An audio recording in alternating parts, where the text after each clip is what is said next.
জলবায়ু পরিবর্তনের প্রভাবে শীতকালেও ডেঙ্গুর প্রকোপ দেখা যাচ্ছে, বাড়ছে প্রাণহানি। এডিস মশার কারণে শুধু ডেঙ্গু নয়, জিকা ভাইরাস এবং চিকনগুনিয়া বিষয়ে সতর্ক থাকার পরামর্শ বিশেষজ্ঞদের। রবিবার সিরডাব মিলনায়তনে ডেঙ্গুর ভয়াবহতা ও প্রতিরোধে করণীয় শীর্ষক আলোচনা সভায় এসব কথা বলেন বক্তারা। ডেঙ্গুতে শক সিনড্রোমে মৃত্যুর হার বেশি, তাই ফ্লুইড ম্যানেজমেন্টের উপর জোর দেওয়ার কথা বলেন তারা। এছাড়া ডেঙ্গু রোগীদের দেরিতে চিকিৎসকদের শরণাপন্ন হওয়ায় প্রাণহানি বাড়ছে বলে জানান বক্তারা।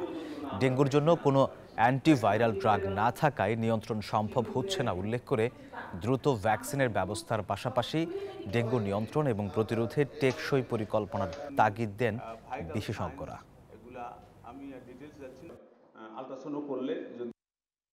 এই ব্লেম গেমের এই কালচার থেকে যতদিন পর্যন্ত বেরিয়ে আসতে না পারবো ততদিন পর্যন্ত প্রতি বছরই আমাদেরকে ডেঙ্গুর কাছে সারেন্ডার করতে হবে, মৃত্যুর সংখ্যা কম করতে হবে।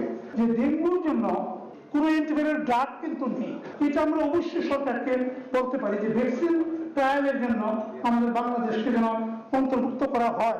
এটা আমাদের জোর একটা দাবি আমাদের থাকবে।